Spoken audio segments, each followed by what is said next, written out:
আসসালামু আলাইকুম রহমতুল্লাহি ওয়া বারাকাতুহু। বন্ধুরা বান্ধবীরা আপনারা সবাই কেমন আছেন? আলহামদুলিল্লাহ, আমি আল্লাহর রহমতে ভালো আছি। তো আমি তো চলে আসলাম গ্রামের বাড়িতে, আপনারা সবাই জানেন। তো এখন এই যে দুইটা দেখতেছেন, দুইটা বাচ্চা, এগুলো আমার বাসুরের দুইটা মেয়ে, ছোট ছোট, 1 বছর পর এদের জন্মগ্রহণ। তো এরা আমি বাড়িতে আসলে সর্বক্ষণই আমার পাশে, আমার রুমে, আমার কাছে, আমার সাথে দুষ্টামি, খেলাধুলা, সব কিছু আমার কাছে মোটামুটি ভালো লাগে। যেহেতু আমার ছেলে আসে না আমার সাথে, আমি একা আসি, এরা না থাকলে আমার কাছেও ভালো লাগে না, আমি এদের সাথে সময় কাটাই। তো দেখেন, আজকে আমার পুরা ঘরটা আপনাদের সাথে শেয়ার করি। এটা হলো যে আমার বেডরুম। আমার ঘরটা মাত্র নতুন করছি, এখনও আমি সব কিছু কমপ্লিট করতে পারি নাই। যার কারণ হয়েছে আমার ছেলের বাবাটা মারা গেছে 1 বছর আগে। তো এখন আমি পুরা কমপ্লিট করতে পারি নাই, অনেক দুঃখের বিষয়। যাই হোক, যতটুকু করছে অতটুকুই শুকরিয়া, আলহামদুলিল্লাহ। তো এটা আমার বাথরুম, এটা বেসিন বাইরের। তো কেমন লাগতেছে আপনাদের কাছে, কেমন হয়েছে আপনারা কমেন্টে জানাবেন। এটা আমার কিচেন, এটা আর একটা বেডরুম, এটা আর একটা বেডরুম।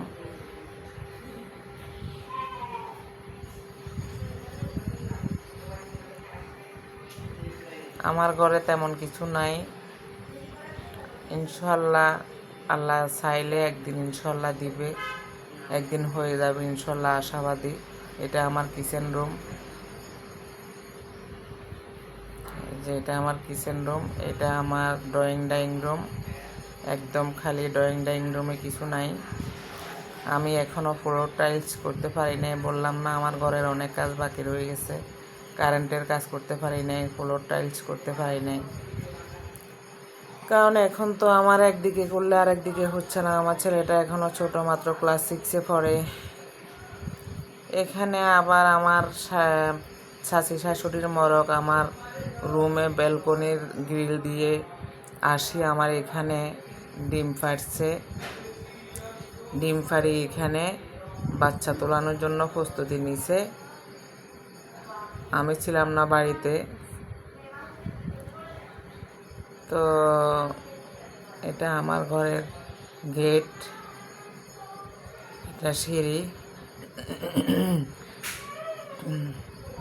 তো আপনাদের কাছে কেমন লাগতেছে বা কেমন হয়েছে কমেন্টে জানাবেন। আসলে আমি তো অনেক কাজ করতে পারি নাই, কারণ একটা মানুষ কয়টা দিকে করতে পারে, এদিকে ছেলের পড়ালেখা, ছেলের বাবা নাই, মারা গেছে। তো আমি মনে করি আমি যতটুকু করছি এতটুকু আল্লাহ করেছে, শুক্রিয়া, আলহামদুলিল্লাহ, আল্লাহর দরবারে লাখো কোটি শুক্রিয়া। আল্লাহ চাইলে ইনশাল্লাহ বাকিগুলো আরেকদিন করাবে। এখানে আমি একটা ডালিম গাছ লাগাইছি, আমার ডালিম গাছটা আস্তে আস্তে বড় হয়েছে। এখানে এটা পেঁপে গাছ, এই পেঁপে গাছ থেকে বাড়ির সবাই অনেক পেঁপে খাইছে, মাশাআল্লাহ অনেক পেঁপে ধরছে, এবং কি আমিও খাইছি। মাঝে মধ্যে আমি বাড়িতে আসলে তখন আমিও খাইছি। আমি হয়তো বা ফাঁকা খাইতে পারি নাই, কিন্তু কাঁচা খাইছি। তো সবাই দোয়া করবেন যাতে আমার ঘরটা কমপ্লিট করতে পারি, কারণ এখনও আমি ফ্লোর টাইলস করতে পারি নাই। জানি না, আল্লাহ করাইলে করব ইনশাল্লাহ, আশা রাখছি। এখনও কারেন্টের কাজটা করাইতে পারি নাই, তাও আশাবাদী। আল্লাহ চাইলে অনেক কিছু করতে পারে, আল্লাহ কি করে দেখা যাক। আমার আজকে পুরা ঘরের ভিডিওটা আপনাদের সাথে শেয়ার করলাম। তো আপনাদের কাছে ভালো লাগলে আমাকে লাইক, কমেন্ট, শেয়ার করবেন, আমার পাশে থাকবেন ইনশাল্লাহ। আমাকে একটু সাপোর্ট করবেন, আর আমার জন্য দোয়া করবেন, আমার ছেলের জন্য দোয়া করবেন। এই যে বাইরের দৃশ্য, এখানে অনেকগুলা হাঁস পুকুর পাড়ে বসে আছে। এগুলা দেখলে আমার ছেলে, নাতি সবাই অনেক খুশি হয়েছে। বাইরের হাঁস, মুরগি, গাছপালা, মোটামুটি গ্রামের দৃশ্যটা দেখলে এরা অনেক খুশি।